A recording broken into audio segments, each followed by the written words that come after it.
Epiphyte है। तो यहाँ पर आप ये प्लांट की एक हैबिटेट और हैबिट दोनों ही देख रहे हैं।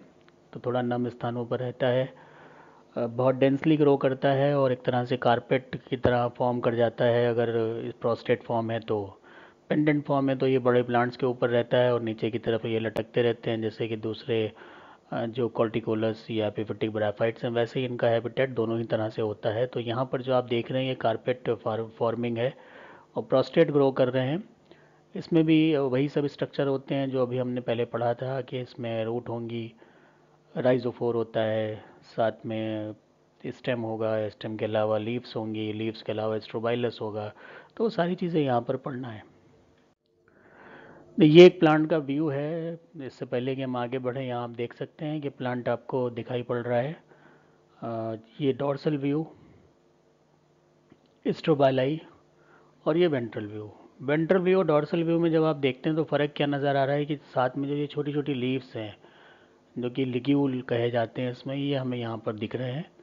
डॉर्सल में हमें इनके इंप्रेशन दिखाई पड़ते हैं लेकिन ये क्लियरली नहीं दिखाई पड़ते। वेंट्रल व्यू में हमें लिग्यूल दिखाई पड़ते हैं और लिग्यूल सिलेजिनेला का एक बहुत ही इंपॉर्टेंट फीचर माना जाता है। So habit and habitat of Selaginella. Selaginella is the only living genus of the order Selaginellales. अब ये बड़ी चमत्कारिक बात है कि इसके ऑर्डर के सारे प्लांट जो हैं फॉसिल में मिलते हैं, ये अकेला लिविंग है। और क्योंकि इसमें जो स्मॉल क्लब मॉस, इसको इसलिए बोलते हैं क्योंकि इसमें भी जो इसके कोन बनते हैं वो क्लब लाइक होते हैं या स्पाइक की तरह होते हैं, तो स्पाइक मॉस या फिर स्मॉल क्लब मॉस बोलते हैं। ये लास्ट लेक्चर में भी हमने बात करी थी। It is the large genus comprising of about 700 species. तो बच गया ये एवोल्यूशन के दौरान, और फिर 700 स्पीशीज़ इसकी दुनिया भर में मिलती हैं और ट्रॉपिकल रेन फॉरेस्ट में ये प्रेफर करता है ग्रो करना। Mostly the species prefer moist and shady places to grow. जैसा कि रेप्टाइल्स ग्रो चाहते हैं वैसे ये भी रहता है। तो इसके अलावा लेकिन इसमें क्योंकि 700 स्पीशीज़ हैं, 700 स्पीशीज़ का मतलब कि इनमें हैबिटेट में काफ़ी कुछ परिवर्तन हो गया है और ये इन्होंने अपने आप को अडेप्ट कर लिया है कुछ थोड़े कठिन टाइप के हैबिटेट्स के हिसाब से। तो जैसे कि ड्राई सैंडी सॉइल और रॉक्स पे भी ग्रो करता है, जो कि स्लेजिनेला लेपिडोफिला है, स्लेजिनेला रुपेस्ट्रिस है। रुपेस्ट्रिस कहीं भी आ जाए स्पीशीज़ का नाम, आप समझ लीजिए कि ये थोड़ा जेरिक कंडीशन का ग्रो करने वाला प्लांट होगा। तो कोई भी रुपेस्टिस नाम से स्पीशीज़ हो, उसकी कंडीशन जो उसके जीनस की होगी वो जेरिक होगी। Very few species are epiphytic. Epiphytic बहुत कम है, जिसमें कि ओरेगाना है, जिसको हम मानते हैं कि लोग कहते हैं कि ये एपीफाइट की तरह ग्रो करता है। It is found growing on the tree trunk. ये ट्री ट्रंक के ऊपर ग्रो करता है एज एन एपीफाइट। डिस्ट्रीब्यूशन तो इसमें क्योंकि जीरोफिटिक स्पीशीज़ भी हैं, जो सिलेजिनेला लेपिडोफिला है, सिलेजिनेला पाइलीफेरा है, और ये सिस्पिटोज हैबिट भी दिखा देता है। जैसे कि आप लाइकेन की देखते हैं उस तरह से भी इसमें हैबिट मिल जाती है। तो बैरन रॉक्स के ऊपर भी ये ग्रो कर जाता है। इंडिया में इसकी लगभग 70 स्पीशीज़ पाई जाती हैं इस पर्टिकुलर जीनस की। और वो भी कहाँ पर मिलेंगे आपको, ईस्टर्न और वेस्टर्न हिमालय में जाइए, साउथ इंडिया में जाइए, जहाँ पर कंडीशन इस तरह की होती है जो इसको सूटेबल होती है, वहीं पर ग्रो करता है। और जो इंडियन स्पीशीज़ हैं उसमें एक सिलेजिनेला रिपेंडा है, सिलेजिनेला बाइफॉर्मिस है, सिलेजिनेला डेंटिकुलेटा है, सिलेजिनेला मोनोस्पोरा है, सिलेजिनेला सेमीकॉर्डेटा, सिलेजिनेला डंका और सिलेजिनेला क्रॉसियाना है। ज़्यादातर जो हम प्रैक्टिकल में काम करते हैं उसमें हमें सिलेजिनेला क्रॉसियाना मिलती है। ये सबसे ज़्यादा प्रिवेलेंट स्पीशीज़ है। ग्रीन हाउस में भी इसको लोग ग्रो करा सकते हैं और इसके बहुत से वीडियोस पड़े हुए हैं, आप भी देख लीजिए, आप भी ग्रो करा सकते हैं with in the premises of the house. External morphology की बात करें तो देखने में तो ये स्पोरोफिटिक प्लांट बॉडी तो है ही है और एवरग्रीन है। डेलिकेट हर्ब होता है। It size varies greatly from species to species, लेकिन फिर भी जो एक है वो 20 मीटर तक ही चला जाता है। प्रोस्टेट फॉर्म इसमें इरेक्ट फॉर्म दोनों ही मिलती हैं। तो जैसे फिगर हमने शुरू में देखा था, प्रोस्टेट था, इरेक्ट भी फॉर्म मिलती है। और इसी के आधार पर जो है फिर इसमें भी दो सब जनरा बना दिए गए, जैसे कि अपने लाइकोपोडियम में देखे थे वैसे यहाँ पर भी हैं सब जनरा। इसमें एक होम्योफिलम है और एक जो है वो हेट्रोफिलम है। तो होम्योफिलम में इरेक्ट प्लांट होते हैं और साथ में जो फिलम है वो पत्तियां का है, पत्तियां एक जैसी होती हैं, प्लांट इरेक्ट होते हैं। इनमें जो स्पीशीज़ आती हैं सिलेजिनेला रुपेस्टिस है, सिलेजिनेला स्पाइनुलोसा है। और सब जीनस हेटेरोफिलम में पत्तियाँ थोड़ी अलग अलग होती हैं और प्लांट प्रोस्टेट ग्रो करते हैं। इसमें एग्जाम्पल है सिलेजिनेला क्रॉसियाना और सिलेजिनेला लेपिडोफिला। प्लांट बॉडी जो स्पोरोफिटिक होती है उसे अगर हम बांटेंगे अलग अलग हिस्सों में तो स्टेम हमें दिखेगा, लीव्स दिखेंगी, लिग्यूल दिखेगा, राइजोफोर दिखेगा और रूट्स दिखेंगी। यहाँ पर एक प्लांट का ये हैबिट बना हुआ है जिसमें आप ये लीव्स देख रहे हैं, बीच में ये स्टेम जा रहा है, स्टेम देख रहे हैं, ये राइजोफोर देख रहे हैं, ये रूट्स हो गए। और इसमें एक पार्ट आप देखिए तो ये लीफ आपको दिख जाएंगी लगी हुई, किस तरह से लगी हैं स्टेम के ऊपर। तो ये सबसे ज़्यादा ये ऐसा एक फिगर है जो आप लगभग हर किताब में यही पाएंगे, ऐसे ही लिखा होता है, सब किताबों में यही फिगर है। जिसने भी पहली बार बनाया होगा उसने अमर हो गया वो इस फिगर के द्वारा। अब सब कुछ तो ठीक है कि हमें लीफ दिख रही है, रूट दिख रहा है, स्टेम दिख रहा है, तो तीन जो मेन कंपोनेंट है वो तो दिखेगा वेजिटेटिव प्लांट के, और फर्टाइल में स्ट्रोबाइलस होता है वो भी दिखेगा। अब एडिशनल जो दिखा वो यहाँ पे क्या दिखा, राइजोफोर दिखा। तो राइजोफोर एक ऐसी रचना है जो इसमें जिसमें काफ़ी डिबेट भी हुई है, और ये एक अलग सी रचना है जिसको जो ना रूट की तरह होती है पूरी तरह, ना स्टेम की तरह होती है। और कुछ लोगों का मानना है कि ये रूट है, कुछ का मानना है स्टेम है, कुछ कहते हैं कि एकदम ये अपने आप में एक नया ऑर्गन ऑर्गन डेवलप कर दिया प्लांट ने एवोल्यूशन के दौरान। तो उसके बारे में भी हम आगे बात करते हैं। स्टेम स्टेम जो है वो यूजुअली प्रोफ्यूजली ब्रांच्ड होता है, डेलिकेट होता है, एवरग्रीन होता है। The branching is of monopodial type, monopodial type की ब्रांचिंग होती है। मोनोपोडियल का मतलब कि ये ब्रांचिंग हुई, यहाँ पर कुछ बना नया, उसके बाद ये शिफ्टिंग हो गई किनारे की तरफ, तो ये स्ट्रक्चर यहाँ आ गया और ये फिर आगे बढ़ गया। तो ये जो इस तरह की ब्रांचेस होती हैं इनको कहते हैं मोनोपोडियल ब्रांचिंग। तो इसमें क्या है, the growing apex of the stem consist of either meristematic tissue और single apical cell. In the genus Homeophyllum, the stem is erect and somewhat cylindrical, and in genus and subgenus Heterophyllum, it is prostrate with stout erect branches and somewhat dorsiventral। तो ये तो सब genre में जो character हैं वो देखे गए हैं, लेकिन मोनोपोडियल ब्रांचिंग आप ध्यान रखिए एपिकल पोर्शन पे होती है, बाद में उसकी शिफ्टिंग साइडवेज हो जाती है और फिर वो एपिकल पोर्शन ग्रो करता रहता है। This type of branching is called monopodial. और अगर उसमें ब्रांचिंग जो मोनोपोडियल है इसमें जो लेंथ है वो बढ़ती रहती है, इसी वजह से इसमें कई मीटर तक प्लांट बढ़ जाता है।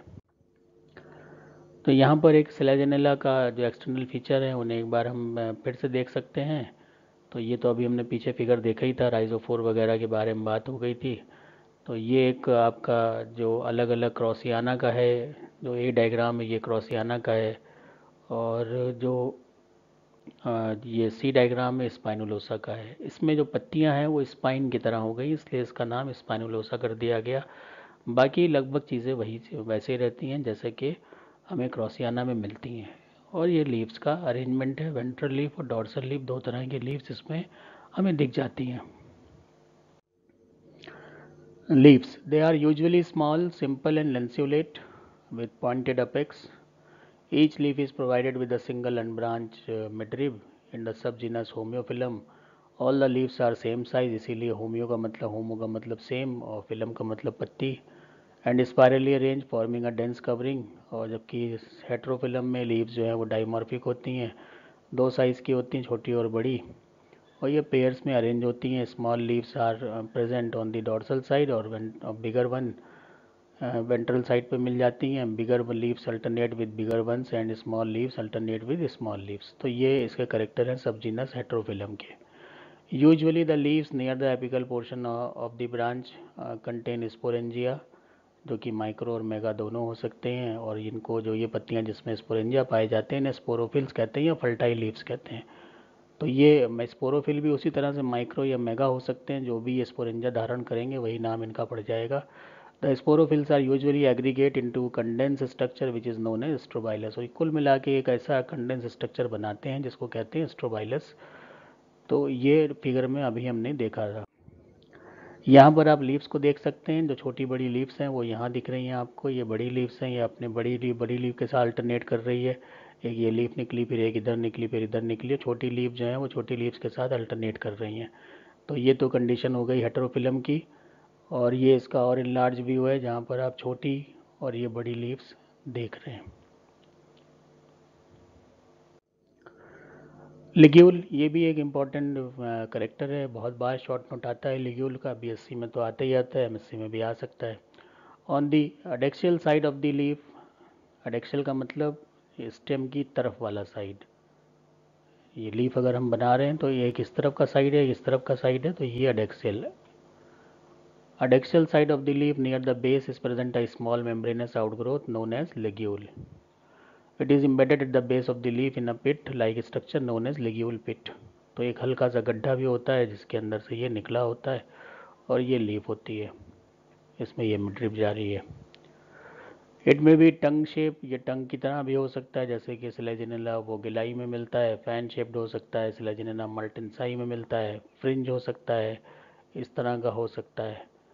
ये स्लेजिनेला कस्पिडेटा में मिलता है, लोबिंग हो सकती है, स्लेजिनेला कॉलिसेंस में मिलता है। तो इसी के बेस पर ये सब स्पीशीज़ बनी हुई हैं। जो लिग्यूल किस तरह का है, उसकी मॉर्फोलॉजी किस तरह से, उसके हिसाब से ये 4 स्पीशीज़ बना दी। It is more than 1 cell in thickness except at the apex. Apex के अलावा जो है वो सब में मल्टी सेलुलर थिकनिंग होती है, सिर्फ अपेक्स होता है जो सिंगल सेल की थिकनिंग दिखाता है। The structure of the ligule can be differentiated into 2 parts, glossopodium होता है और बॉडी ऑफ लिग्यूल होती है। तो एक तो ग्लासोपोडियम नीचे का हो गया, बॉडी ऑफ लिग्यूल ऊपर का हो गया। यहाँ पर आप ये फिगर में देख सकते हैं, ये जो लिग्यूल है ये उसकी बॉडी चल रही है, यहाँ तक पूरी बॉडी है, यहाँ से लेके यहाँ तक। यहाँ पर ये सिंगल लेयर थिकनिंग होगी, यहाँ पे मल्टी लेयर होगी, और ये नीचे का जो पोर्शन है इसको कहते हैं ग्लासोपोडियम। और ये पिट है जिसके अंदर ये धसा हुआ होता है। और अगर लीफ आप देखें तो इस तरह से ये लिग्यूल लगा हुआ है, मिडरिप जा रही है, और ये लीफ का लेमाइना है। तो it is basal hemispherical part made up of large thin wall cell, it is surrounded by glossopodial sheath. इसकी बात हो गई, यही है ग्लासोपोडियम। और बॉडी ऑफ द लिग्यूल क्या होता है, अबव द ग्लासोपोडियम, इसके ऊपर की बात है। It is made up of many large and small cells. The function of the ligule is not well known. It may be water secreting or water absorbing protective organ. According to Werner, the ligule is perhaps a vestigial organ. तो अब इसके बारे में कुछ ज़्यादा तय नहीं था, तो सबसे आसान यही कहना था जो अर्नर ने कहा 1936 में, कि वेस्टिजल ऑर्गन है, कभी ज़रूरत पड़ती होगी इनको, वाटर के रिलेशन से इसमें कुछ ना कुछ या तो पानी को रोकते होंगे या पानी को कंजर्व करके रिजर्व करके रखते होंगे, जो भी कुछ होगा। बहरहाल अब इसका कोई फंक्शन मौजूद नहीं है, कोई फंक्शन इसका नहीं है, लेकिन मिल जाता है लीफ में, तो ये माना जाता है कि वेस्टिजियल ऑर्गन की तरह ये लीफ में मिलता है लिग्यूल। अब ये एक चीज़ आती है राइजोफोर। राइजोफोर जो कि बहुत ही इम्पोर्टेंट पार्ट है, और ये प्रोस्टेट एक्सिस से ये निकलता है, डायकोटोमी जहाँ पे होती है, जैसे कि ये जा रहा है यहाँ पे, और फिर नीचे की तरफ ये आ गया स्ट्रक्चर। तो एक तो ये चला गया और एक ये आ गया, तो ये एक तरफ ऊपर चला गया, ये आ गया नीचे, तो यहाँ पे ये डायकोटोमी हुई जिससे एक नीचे आ गया, और ये नीचे की तरफ ही इलोंगेट करता है जैसे रूट करती हैं टुवर्ड्स द ग्रेविटी। हालांकि ये कलरलेस होता है, लीफलेस होता है, अनब्रांच होता है, और सिलेंड्रिकल स्ट्रक्चर होता है। As soon as the free end of the rhizophore touches the soil, और जैसे ही जो है ये सीधा ऐसे चला आ रहा है और इसको यहाँ पे मिट्टी मिल गई, तो जैसे ही ये मिट्टी मिलेगी तो यहाँ पर इसमें ब्रांचिंग होना शुरू हो जाती है, जिसको हम कहते हैं adventitious roots. In few species the rhizophore is present, जैसे कि स्लेजिनेला क्रॉसियाना में है, और कुछ में एब्सेंट होता है, जैसे स्लेजिनेला कस्पिडेटा में कोई राइजोफोर जैसी स्ट्रक्चर नहीं होती। It differ from root in having no root cap and form stem in having no leaves. तो रूट से इसलिए फ़र्क है क्योंकि इसमें कोई रूट कैप जैसा स्ट्रक्चर नहीं है, और स्टेम से इसलिए फ़र्क है क्योंकि इसमें कोई भी लीफ नहीं मिलती। तो कुछ का मानना है कि स्टेम की तरह है, कुछ का मानना है रूट की तरह है। बहरहाल दोनों के बीच का हम मान सकते हैं कि एक अलग से, जैसे लेग्यूल इसमें एक एडिशनल स्ट्रक्चर है, वैसे राइजोफोर भी कभी ना कभी बना होगा जो अभी तक रिटेन होकर चल रहा है। अब इसके बारे में कई व्यूज़ दिए गए हैं, तो जो हाइपोथेसिस मेन है उनको देख लीजिए। द कैपलेस रूट हाइपोथेसिस है, इसमें हार्वे गिब्सन ने, उपॉफ ने, वुकॉक, ससेक्स, इन चारों लोगों ने कहा कि राइजोफोर इज़ अ कैपलेस रूट। इन्होंने कहा कि रूट है लेकिन उसमें कैप नहीं है। अब क्यों है, इनके कारण क्या थे? पॉजिटिवली जियोट्रॉपिक जैसे रूट होती है, लीफलेस जैसे रूट होती है, एनाटॉमी जो है रूट की तरह है, और ये मोनोस्टिलिक स्टील दिखाता है, स्टीलिक कंडीशन है, ये भी रूट की तरह है। स्टेम में इसमें डाई स्टील मिल जाती है, लेकिन रूट में मोनोस्टिलिक मिलती है। तो ये 4 पैरामीटर पे इन 4 लोगों का मानना था कि ये रूट का ही एक रूप है। उसके बाद दूसरा व्यू आया, वो वर्डसेल, विलियम्स, क्यूसिक, इन्होंने दिया। अब इन्होंने कहा कि ये लीफलेस शूट है, तो उसमें तो उन्होंने कहा कैपलेस रूट है, इन्होंने कहा लीफलेस शूट है। क्यों है? रूट कैप एब्सेंट है, अगर रूट होती तो रूट कैप होता है, इसलिए शूट मान रहे हैं। रूट हेयर एब्सेंट है, रूट हेयर्स होते तो ये रूट मान लेते हैं, नहीं तो इन्होंने शूट माना। इसी तरह से एक्सोजीनस ओरिजिन है, ज़मीन के अंदर नहीं ग्रो कर रहा है, बाहर ग्रो कर रहा है, इसलिए इन्होंने इसको स्टेम माना। It arises from the angle meristem present at the branching, और जो इसका ओरिजिनेशन है वो एंगल मेरिस्टेम से हो रहा है, जो कि ब्रांचिंग में डायकोटोमी से बन रहा है। तो उनका ये मानना है डायकोटोमी तो हमने स्टेम में ही हम देखते हैं, तो स्टेम है। It can develop into leafy shoot under experimental condition, और साथ साथ इसमें कुछ एक्सपेरिमेंटल कंडीशन, कुछ इसको इंडक्शन वगैरह दिए गए डिफरेंट डिफरेंट फाइटो हार्मोन्स के, तो देखा कि इसने लीफ धारण कर ली। तो इनका ये मानना था कि ये लीफलेस शूट है। तो 2 व्यू हो गए। उसके बाद एक व्यू आया स्यू जेनेरेसिस हाइपोथेसिस। इसको देने वाले थे ग्योबेल, बावर। इन्होंने कहा कि ये एक ऑर्गन है स्यू जेनेरेसिस। स्यू जेनेरेसिस का मतलब है कि ये अपने आप से अचानक से पैदा हुआ चीज़ है, इसका कोई पैरेलल नहीं है, ना स्टेम है ना रूट है, बल्कि एक अपने आप में नया स्ट्रक्चर है। और ये प्लांट किंगडम में इससे पहले ना था और ना इसके बाद हम कहीं देखते हैं। तो अपने आप से ये कभी ना कभी कोई म्यूटेशन हुआ होगा और इस तरह का स्ट्रक्चर बन गया, तो इसको कहते हैं ऑर्गन स्यू जेनेरेसिस हाइपोथेसिस। शोल्ट ने 1938 में बोला कि rhizophore specialise stem modified in the direction of root because of the root bearing nature. और उन्होंने कहा कि ये शोल्ट ने कहा, उन्होंने फिर वही स्टेम की बात करी कि स्टेम ही है क्योंकि इसी से रूट निकलती हैं, और हम देखते हैं कि स्टेम से ही रूट निकलती हैं, स्टेम के नीचे पार्ट में रूट निकलती हैं। तो जहाँ पर ये सॉइल को सेंस करता है वहाँ एडवेंटिशियस रूट निकलने लगती हैं। तो शोल्ट साहब का ये मानना था।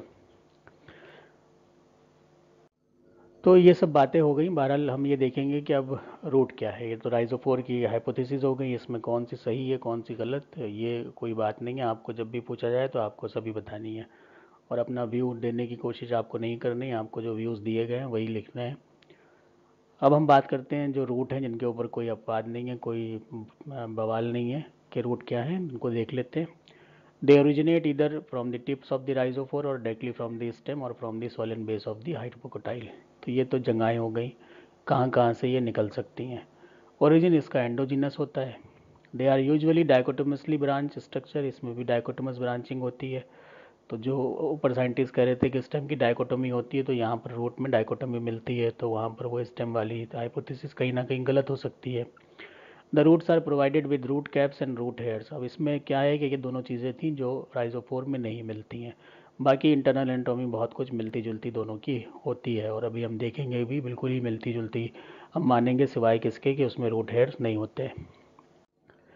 अब हम बात करते हैं इंटरनल स्ट्रक्चर जो सिलेजनेला के हैं। तो स्टेम है, स्टेम में हमें टीएस करना होती है, टीएस हम करते हैं तो सबसे बाहरी लेयर हमें एपिडर्मिस दिखती है, और ये आउटर मोस्ट कवरिंग लेयर है, सिंगल सेल थिकनेस की होती है, और इसमें कोई भी हेयर्स वगैरह नहीं पाए जाते, स्टोमेटा भी नहीं मिलता, जबकि हमें जो हमने लाइकोपोडियम पढ़ा था वहाँ स्टोमेटा मिले थे। The epidermis surrounded all side by cuticle, और पूरी तरह से कोई बिना डिस्टर्बेंस के है तो क्यूटिकल इसको पूरी तरह से कवर कर लेती है। यहाँ पर आप देख रहे हैं कि 2 टीएस बनी हुई हैं, इसमें 2 तरह से मिलती है, एक तो ये मोनोस्टीलिक कंडीशन है, एक स्टील है इसमें, और यहाँ पर ये 2 स्टील हैं, तो दोनों कंडीशन मिल जाती हैं, ये मोनोस्टीलिक और ये डाइस्टीलिक। ये एक सेक्शन है जिसको आप देख सकते हैं कि यहाँ पर डाइस्टीलिक कंडीशन है, एक ये स्टील दिख रही है, एक ये स्टील दिख रही है, एपिडर्मिस दिख रही है, कॉर्टेक्स दिख रहा है, फिर एंडोडर्मिस आएगी, पेरिसाइकिल आएगी, और उसके बाद आपको ये स्टील नज़र आती है। ये यहाँ से लीफ निकली हुई है, तो यहाँ पर ये टूट जाएगी तो लीफ ट्रेस हमें दिख जाएगा। ये उसका लार्ज व्यू है जिसमें आप जाइलम भी देख सकते हैं, ये जाइलम वाला पार्ट है, उसके चारों तरफ फ्लोएम है, फिर ये एरेनकाइमा के जो बने होते हैं ट्रेबेकुली हैं ये बने हुए हैं, और बाकी ये एपिडर्मिस है, इसके ऊपर ये ब्राउनिश क्यूटिकल है, कॉर्टिकल रीजन है, एंडोडर्मिस है, ये सारी चीज़ें इसमें सेक्शनल व्यू में दिखती हैं। तो कॉल्टेक्स क्या है? कॉल्टेक्स एपिडर्मिस के बाद की चीज़ है और वेल डिफाइंड जोन इसमें होता ही होता है, जैसा अभी आपने फिगर में देखा। और ये डिफरेंशिएटेड हो सकता है और नहीं भी हो सकता है, कि आउटर इनर जैसे कि लाइकोपोडियम में था वैसे बन भी सकता है और नहीं भी बन सकता। इन केस ऑफ सिलेजिनेला सिलेजिनॉइडिस, अब ये जो प्लांट है इसमें क्या होता है कि ये पूरा का पूरा कॉल्टेक्स पेरेन्काइमा का बना होता है।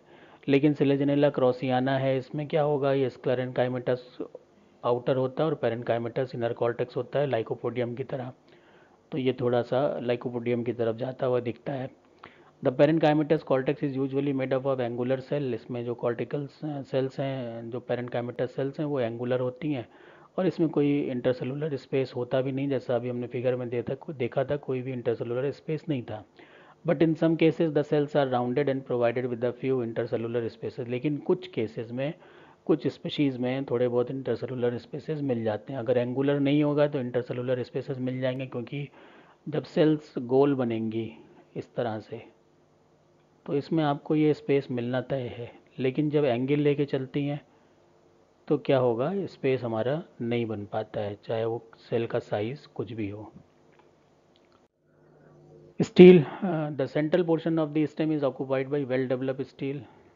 The stele is protostelic type होती है, प्रिमिटिव है ये तो प्रोटोस्टीलिक होगी। Xylem is present in the centre surrounded by phloem, और सिंगल लेयर पेरिसाइकिल होती है, पिथ एब्सेंट होता है इसीलिए प्रोटोस्टील है। The stele remains suspended in the centre by radially elongated tubular unicellular structure known as trabeculae. वो जो अभी मैंने आपको दिखाया था कि ये जाइलम है चारों तरफ फ्लोएम में और उसके बाद ये लंबे लंबे स्ट्रक्चर बन रहे थे, इन्हीं को हम बोलते हैं trabeculae. These are form by the radial elongation of the endodermal cells. तो एंडोडर्मल सेल जो हैं वो गोल इसके चारों तरफ तो आती हैं, साथ में उनका इलोंगेट करके रेडियली फैल जाती हैं, उनको ट्रेबेकुली कहते हैं। और इसमें भी कैस्पेरियन स्ट्रिप्स पाई जाती हैं। In between the trabeculae are present large spaces, और ये जो स्पेसेस होते हैं इसमें हवा भरती है, इसलिए इसको कहते हैं air space. The number of steel is variable. Selaginella में नंबर ऑफ स्टील अलग अलग होता है, जैसे मोनोस्टीलिक कंडीशन का एक फिगर दिखाया था वो होता है सिलेजिनेला स्पाइनुलोसा में। डायस्टीलिक कंडीशन सिलेजिनेला क्रॉसियाना में होती है। और 12 से 16 कंडीशन हो सकती है सिलेजिनेला लेविगेटा में, इसमें 12-16 स्टील होती हैं। और ये भी जो है वो प्रोटोस्टीलिक कंडीशंस और साइक्लोस्टीलिक कंडीशन भी कभी कभी हमें मिल जाती है, डिपेंड करता है कि स्पीशीज़ कौन सी। अगर स्पीशीज़ सिलेजिनेला लेविगेटा देख रहे हैं तो वहाँ पर हमें पिथ मिल जाएगा और वहाँ पर कंडीशन साइक्लोस्टीलिक होगी, जो कि एक इसमें एक एडवांस करेक्टर माना जाता है। The stele is surrounded by simple single layered pericycle made by parenchymatous cells. The xylem जो मोनार्क होगा, जैसे कि सिलेजिनेला क्रैसियाना में है, डाई आर्क हो सकता है सिलेजिनेला ओरिगेना में है, और मल्टी आर्क हो सकता है सिलेजिनेला स्पाइनुलोसा में। तो यहाँ पर भी वेरिएशन मिल रहे हैं। इट इज़ यूजुअली एक्सार्च, तो यूजुअल कंडीशन तो एक्सार्च है जो हम पढ़ते हैं, but some time it may be mesarch, कभी कभी मेजार्क कंडीशन भी हो सकती है, जिसको कहते हैं, जिसमें मिलती है सिलेजिनेला सिलेजिनॉइडिस में। जाइलम जो हैं वो ट्रैकिड्स के बने होते हैं, वेसल एब्सेंट होती हैं, ये अंडरस्टूड है। Xylem is surrounded on all side by phloem, और जो फ्लोएम है उसमें कंपेनियन सेल नहीं होती, बाकी सीव सेल्स होती हैं, फ्लोएम पेरेन्काइमा होता है।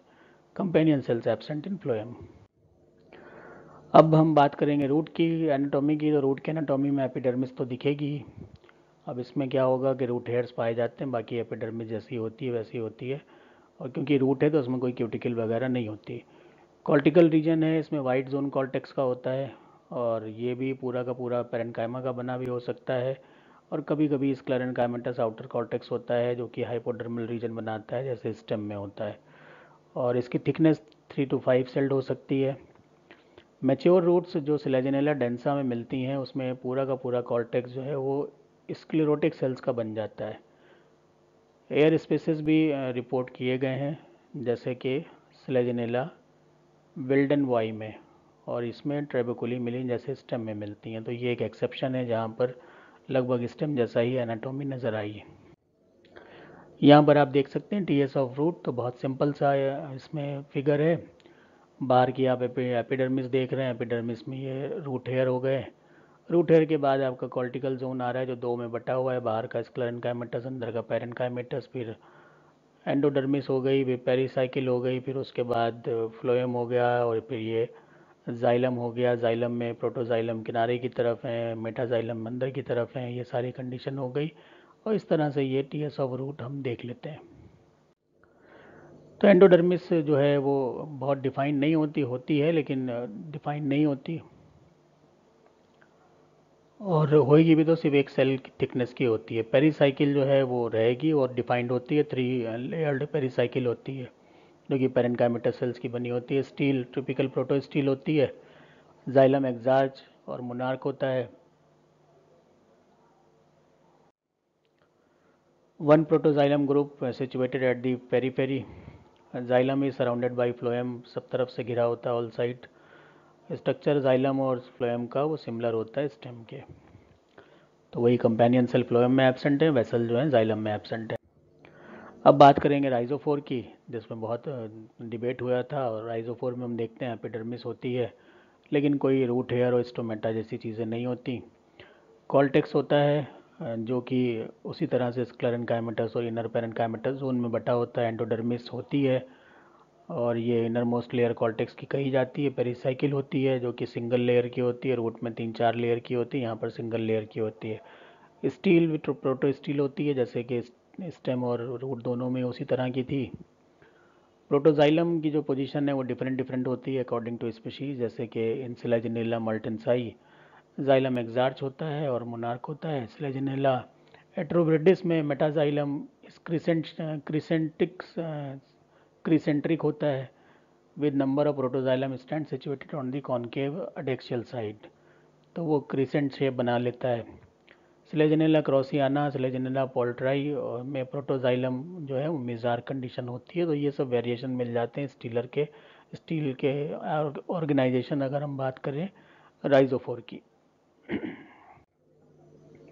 यहाँ पर आप इसका टीएस देख सकते हैं जो कि स्लाइड से लिया हुआ है। और यहाँ पर आप देखिए ये एपिडर्मिस दिख रही है आपको और क्यूटिकल दिख रही है, क्योंकि हवा में ये पोर्शन है, ज़मीन के अंदर नहीं है रोड की तरह, इसलिए क्यूटिकल होगी।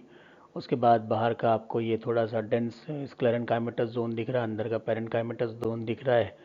सेल्स एंगुलर हैं इसलिए कोई इंटरसेलुलर स्पेसेस नहीं होते। उसके बाद आप देखें तो यहाँ पर आपको दिखेगी ये एंडोडर्मिस दिख रही है, फिर एक लेयर आपको पेरिसाइकिल की नज़र आ रही है।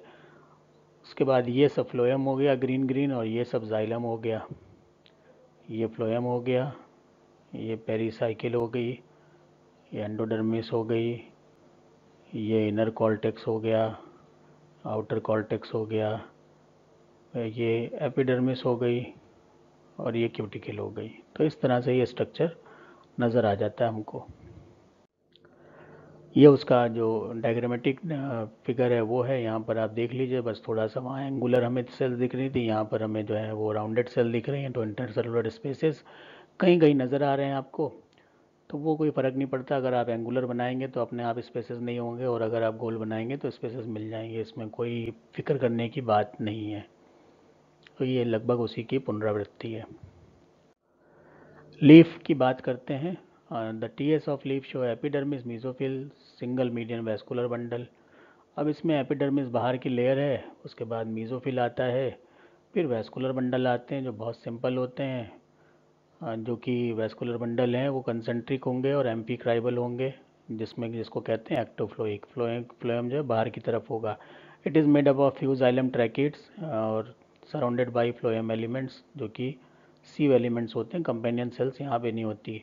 अ single layer bundle sheath encircle the phloem, और बंडल शीट इसमें पाई जाती है। ये एक इम्पॉर्टेंट चीज़ है कि बंडल शीट मिलती है। ये आप इसमें फिगर देख लीजिए स्लाइड का, जो इसका सेक्शन कटा हुआ है। Epidermis, upper epidermis, lower epidermis, ये सब मीजोफिल सेल्स हैं जो कि पेरेन्काइमेटस हैं।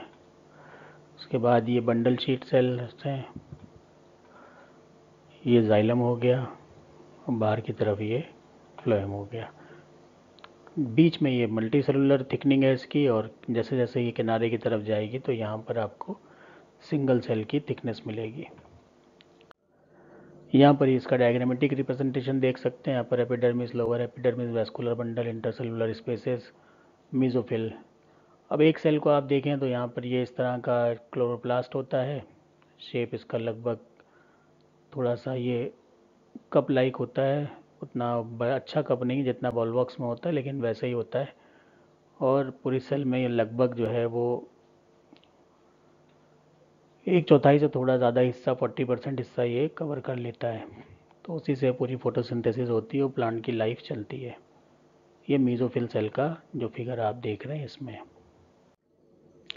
रिप्रोडक्शन, अब वेजिटेटिव सारा हो गया। रिप्रोडक्शन देखें तो रिप्रोडक्शन तो वेजिटेटिव रिप्रोडक्शन होता है जो कि फ्रेगमेंटेशन से होता है, ट्यूबर के द्वारा होता है, और रेस्टिंग बॉडीज़ बनती हैं, रेस्टिंग बर्ड्स बनती हैं। ये दोनों कंडीशन तो ऐसी हैं जो कि फेवरेबल कंडीशन में होंगी, ये वाली कंडीशन ऐसी है जो कि अनफेवरेबल कंडीशन में ही होगी। ये वाली कंडीशन फेवरेबल कंडीशन में स्टार्ट हो जाती है क्योंकि तब तक जो है वो एंड होने वाला होता है ग्रोइंग सीजन का। तो ट्यूबर जैसे ही बनने लगे तो इसका मतलब आप ये समझ जाइए कि जो क्लाइमेटिक कंडीशन है वो आने वाली बहुत ख़राब है, और उस ख़राब कंडीशन के लिए फिर प्लांट रेस्टिंग बॉडीज़ बना लेता है, जबकि अपने आप को बचा के रखता है तब तक जब तक उसको दोबारा बेहतर कंडीशन ना मिल जाए।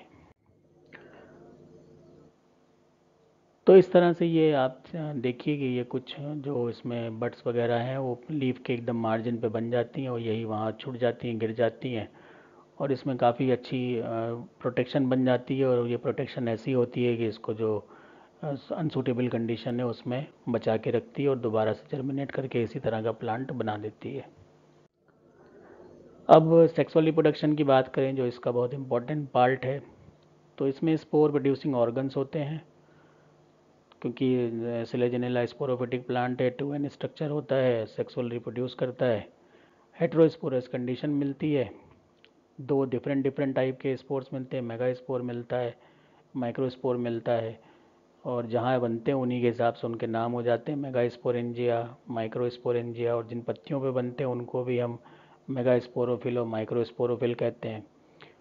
और ये जो है वो यूजुअली एक ही ग्रुप में दोनों चीज़ें मिल जाती हैं। एक यूजुअल कंडीशन है, बहुत कम ऐसा है कि सिर्फ पूरे कोन में या एस्ट्रोबाइलस में कोई एक ही चीज़ मिले, मेगा मिले या माइक्रो मिले। अदरवाइज़ क्या होता है कि ग्रुप में मिल जाते हैं, नंबर कम ज़्यादा हो सकते हैं लेकिन मिलेंगे दोनों।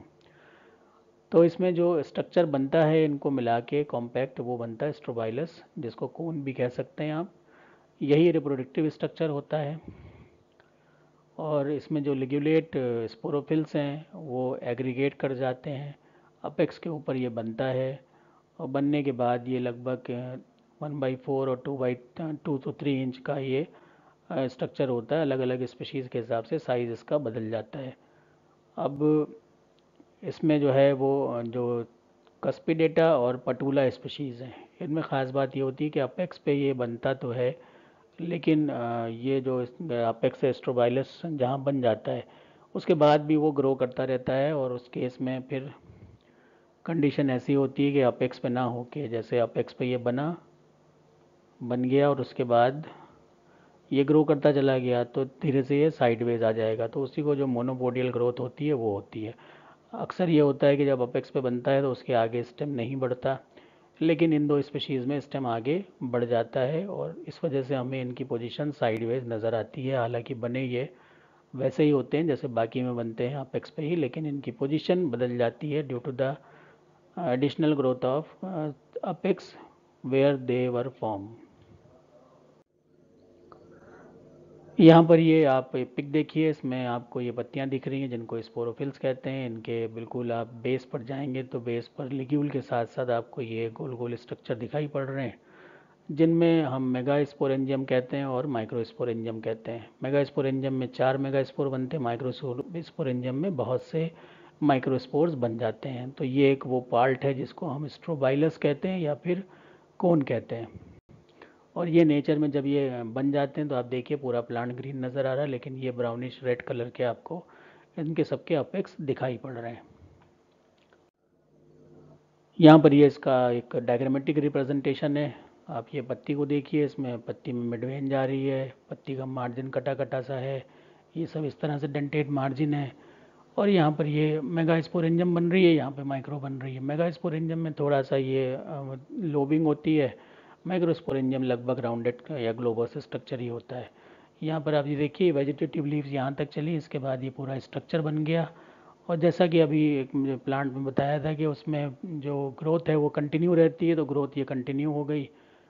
तो धीरे धीरे ये ग्रोथ अगर कंटिन्यू हो गई है तो या तो ये यहाँ पर ख़त्म हो जाएगी, या अगर और आगे जाएगी तो कंडीशन हमें थोड़ी सी बदली हुई नज़र आती है। ओवरऑल जो हमें नज़र आना चाहिए बिल्कुल अपेक्स के ऊपर स्ट्रोबाइलस, वो अपेक्स पे नज़र नहीं आता।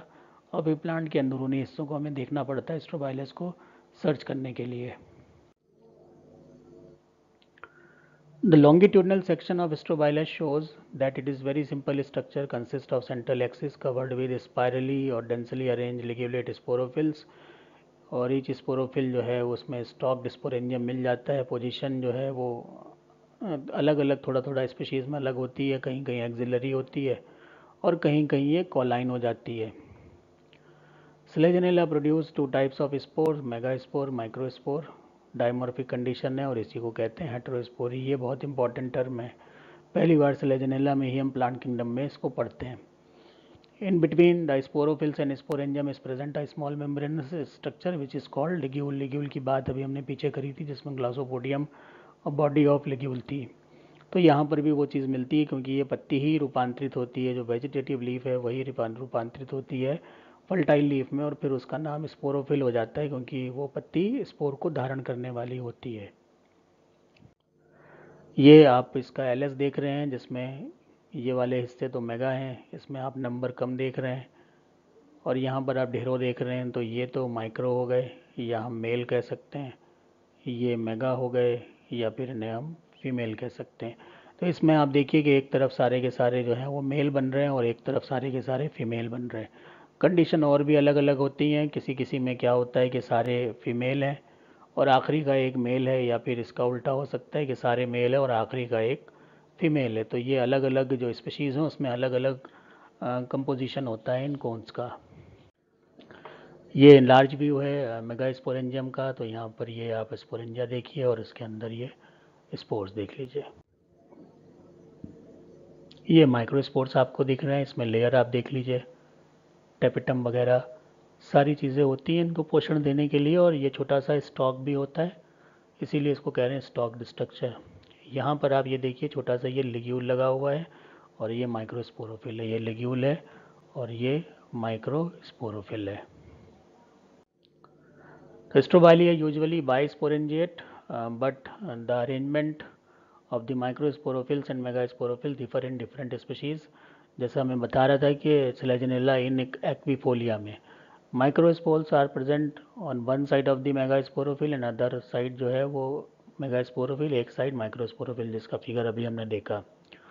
In Selaginella rupestris, megasporophylls present on the lower side and microsporophylls on the upper side। तो इसमें अगर हम ये बाटें ऐसे यूँ करके बांट लें तो नीचे के तो हमें दिख रहे हैं ये तो मेल फीमेल वाले हो गए और ऊपर के ये मेल हो गए। तो इस तरह कंडीशन मिलती है। In Selaginella kraussiana only one megasporophyll is present. इसमें क्या होगा कि ये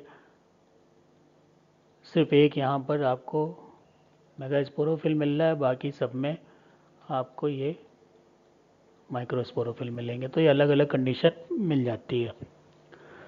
स्लेजनेला ग्रेसिलिस ये क्या होगा, ये यूनिस्पोरेंजेट होता है, या तो इसमें सारे के सारे में माइक्रोस्पोरोफिल्स होंगे या फिर इसमें सब मेगास्पोरोफिल होंगे। तो ये काफ़ी वेरिएशन मिल जाता है हमें स्ट्रक्चर ऑफ दी स्ट्रोबाइलस में।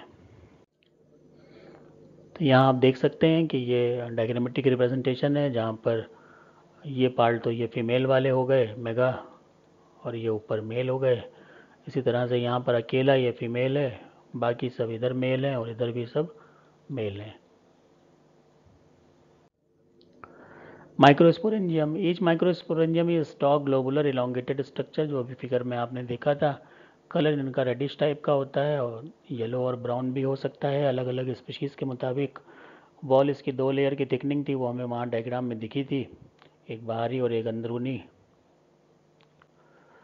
In the young sporangium, inside the wall is present a mass of sporogenous cell which is due course of development separate into microspore mother cell later by meiotic division, और जिससे क्या होंगे haploid टेट्रॉइड्स, haploid tetrad बनते हैं जो कि microspore में आगे कन्वर्ट हो जाते हैं। The microspore at maturity separate from each other. At maturity the tapetal cell as well as the inner wall of the microsporangium disorganize. Wall of sporangium usually one layered, maturity पे होती है जिसकी वजह से वो आसानी से उसमें स्प्लिट हो जाता है और ये माइक्रोस्पोर जो छोटे छोटे साइज़ के होते हैं बाहर की तरफ आ जाते हैं। मेगा स्पोरेंजियम की बात हम करते हैं तो लगभग वैसे ही होता है सारा कुछ, लेकिन इसमें क्या होगा कि इसमें जो नंबर है वो 4 बनता है, तो 4 हैप्लॉइड मेगा स्पोर बनते हैं।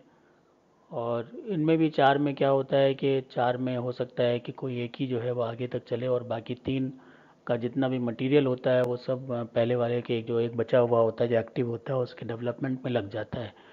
इसी तरह से जैसे जैसे मैच्योर होते जाते हैं तो सारी जो इनकी चारों तरफ की वॉल हैं जो न्यूट्रिशन देती हैं और जो प्रोटेक्शन देती हैं वो डिसइंटीग्रेट हो जाती हैं, डिसऑर्गेनाइज हो जाती हैं, और इस तरह से इनका भी रिलीज़ बाहर की तरफ हो जाता है और हवा से ये फिर डिसमिनेट हो जाते हैं।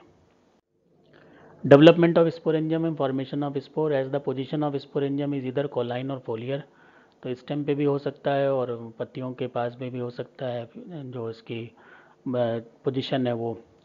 The initial are either situated on the axis of the leaf respectively.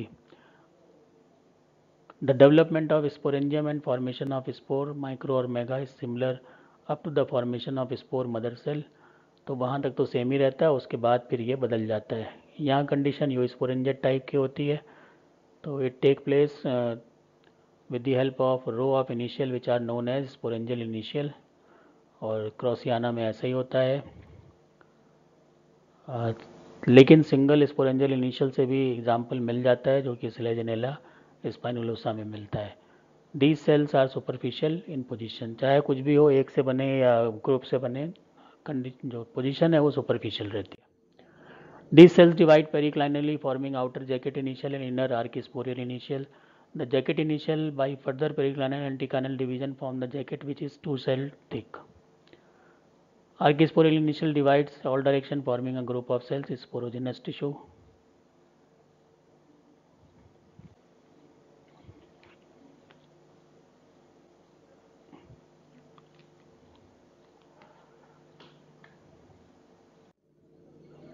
तो यहाँ पर आप देख सकते हैं कि जो डेवलपमेंट हो रहा है उनकी सारी स्टेजेस है मेगास्पोर की। ये सुपरफिशियल सेल्स हैं, ग्रुप ऑफ सेल्स हैं, ये इन्होंने अपने आप को रूपांतरित किया स्पोरेंजियल इनिशियल की तरह।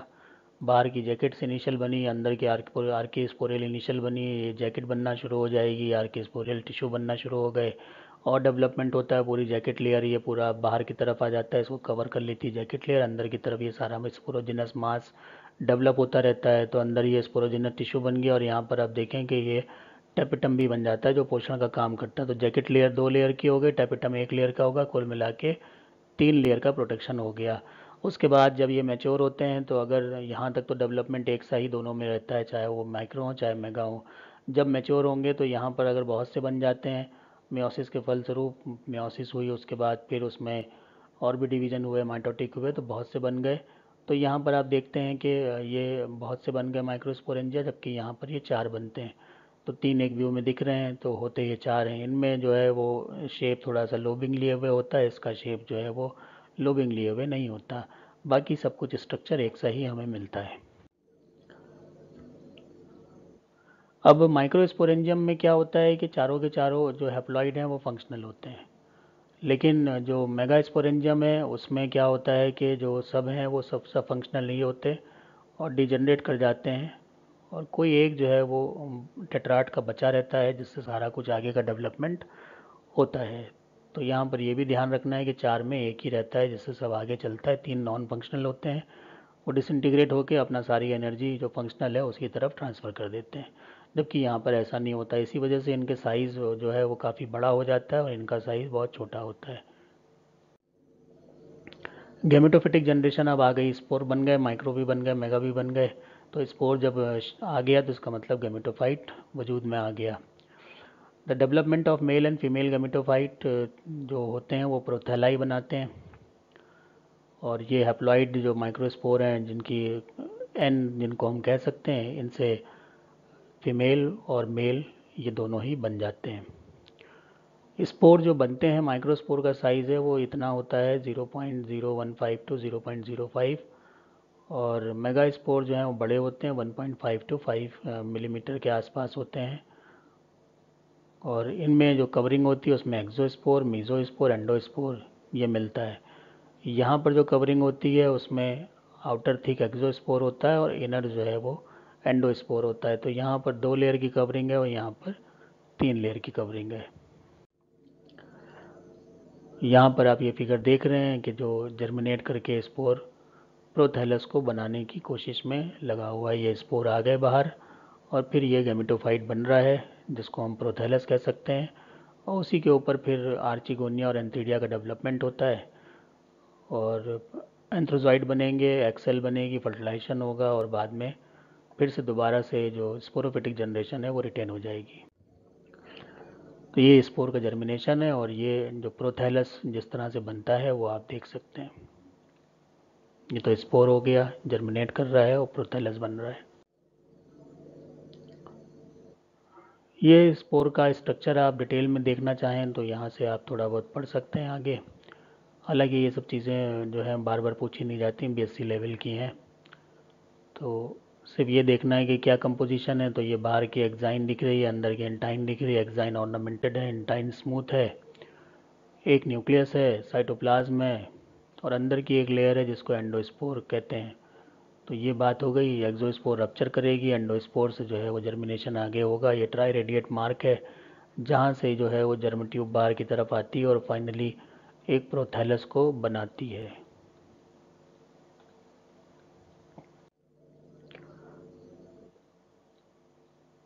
ये मेल गैमेटोफाइट का डेवलपमेंट है। अब उस प्रोथैलस पे जहाँ पर मेल बनना है वहाँ पर जो सेल्स होंगी उनमें डिफरेंट डिफरेंट स्टेजेस हैं।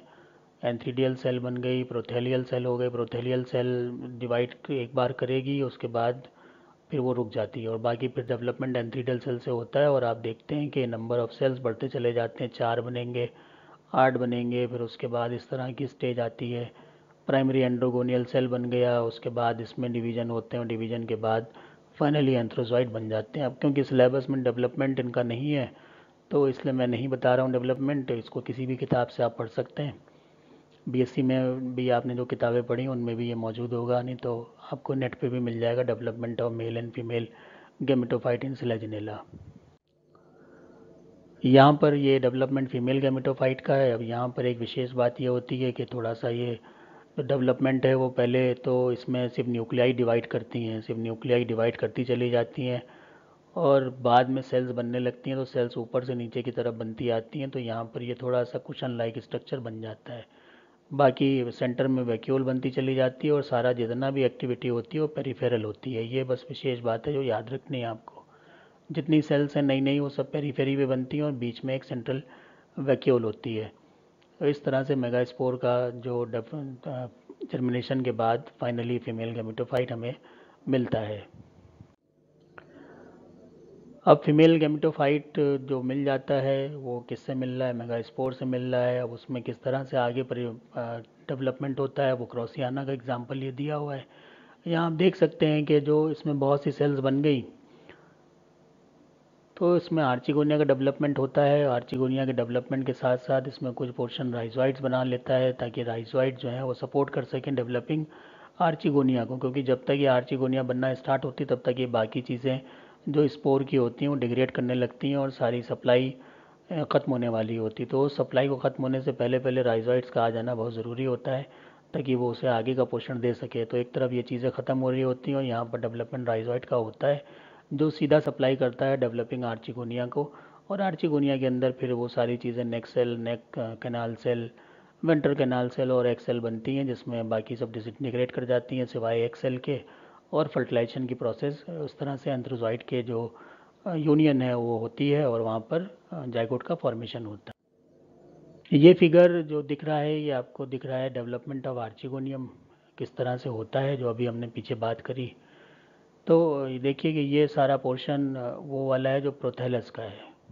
अब प्रोथैलस में जो कुछ पोर्शन है वो अपने आप को आर्चिगोनिया की सेल्स में आर्चिगोनियल इनिशियल सेल की तरह अपने आप को परिवर्तित करता है ऊपर की तरफ सुपरफिशियल, और यहीं से जो है आर्चिगोनिया यंग बनती हैं, उसके बाद मैच्योर होती हैं। मैच्योर होने के बाद उनका जो स्ट्रक्चर है वो फाइनली इस फॉर्म में आ जाता है जहाँ पर आप देख रहे हैं एक्स सेल है, वेंट्रल कैनाल सेल है और नेक कैनाल सेल है और ये नेक सेल्स हैं। तो इस तरह से ये छोटा सा एक आर्चिगोनियम बनता है। सब कुछ ये ख़त्म हो जाएगा और फिर ये एक कैविटी बन जाती है जिसमें सिर्फ और सिर्फ क्या रह जाती है? एक सेल रह जाती है और यहाँ पर ये मूविंग जो एंथ्रोजोइट्स हैं मेल, वो आते हैं और फर्टिलाइजेशन की प्रोसेस को कंप्लीट करते हैं। और इस तरह से फिर इसी जगह पर जहाँ पे ये आर्चिगोनियम होती है वहाँ पर डेवलपमेंट स्टार्ट होता है और ये नीचे की तरफ थोड़ा सा धंसता है।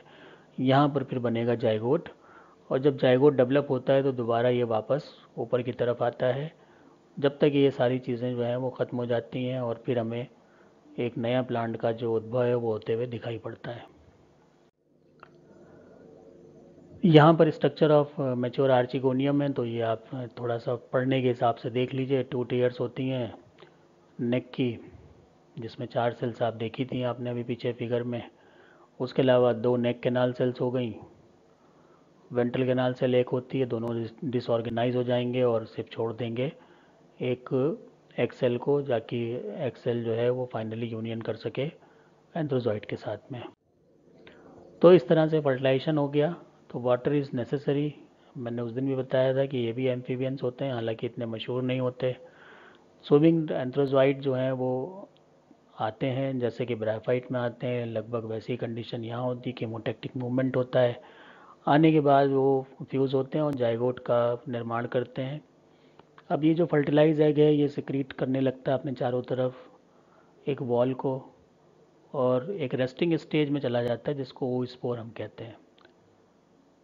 Thus, the gametophytic generation ends and the initial stages of sporophytic generation is formed। और जैसे ही ये बनता है, चाहे जाइगोट हो, अगर फॉरन जर्मिनेट कर रहा है तो जाइगोट, नहीं तो ओस्पोर, लेकिन ये अपने आप में वो इनिशियल्स होते हैं स्पोरोफिटिक जनरेशन के।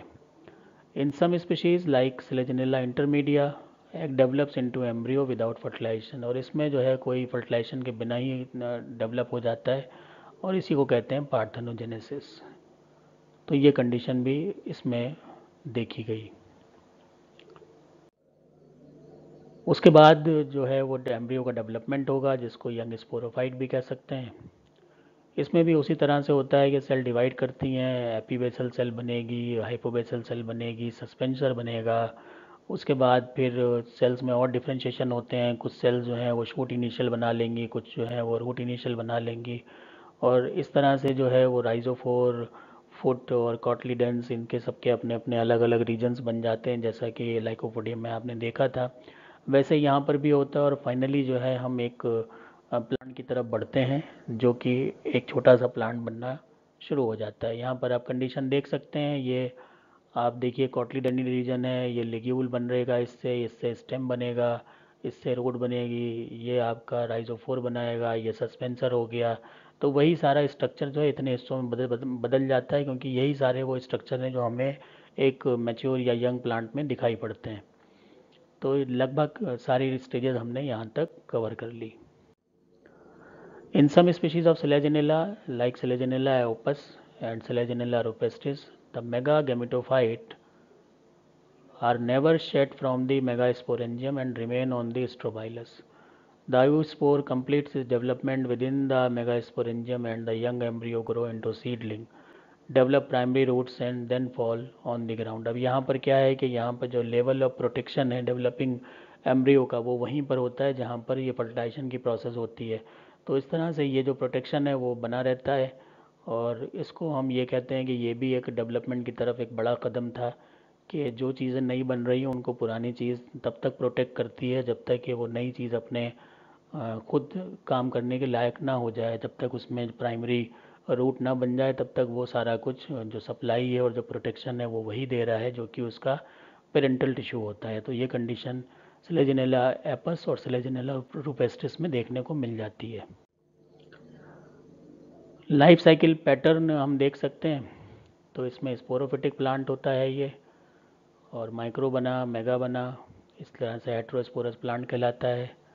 मेल फीमेल गैमेटोफाइट बनते हैं जो कि हैप्लॉइड होते हैं, उसके बाद वो फ्यूज़ होते हैं, फ्यूज़ होने के बाद जो कंडीशन है वो फ्यूज़न जो होगा वो एंथ्रोजॉइड का होगा, आर्चिगोनिया में एग का होगा, और फाइनली फिर से हमारी डिप्लॉइडी रिटेन हो जाती है। यहाँ पर ये आउटलाइन ऑफ लाइफ साइकिल है, जिसमें आप देखिए कि ये प्लांट है, प्लांट फर्टाइल हुआ, स्ट्रोबाइलस बना, स्ट्रोबाइलस बनने के बाद इसमें माइक्रो स्पोरोफिल बने और मेगा स्पोरोफिल बने। इस तरह से दोनों चीज़ें जो हैं उन्होंने प्रोथेलस बनाए, प्रोथेलस के ऊपर आर्चिगोनियम बना, एंथ्रीडियम बना, एंथ्रीडियम ने एंथ्रोजॉइड बनाया, आर्चिगोनियम ने एक्स सेल बनाया। उसके बाद ये फ्यूज़न हो गया, फ्यूज़न के बाद फिर जाइगोट का निर्माण हुआ, रेस्टिंग में गया तो ओवी स्पोर बन गया। उसके बाद जब कंडीशन ठीक हुई जर्मिनेशन होगा और यंग एम्ब्रियो बनेगा, यंग एम्ब्रियो फिर यंग प्लांट बना लेगा और फाइनली हमें जो अडल्ट प्लांट है वो मिल जाता है। Thank you for watching.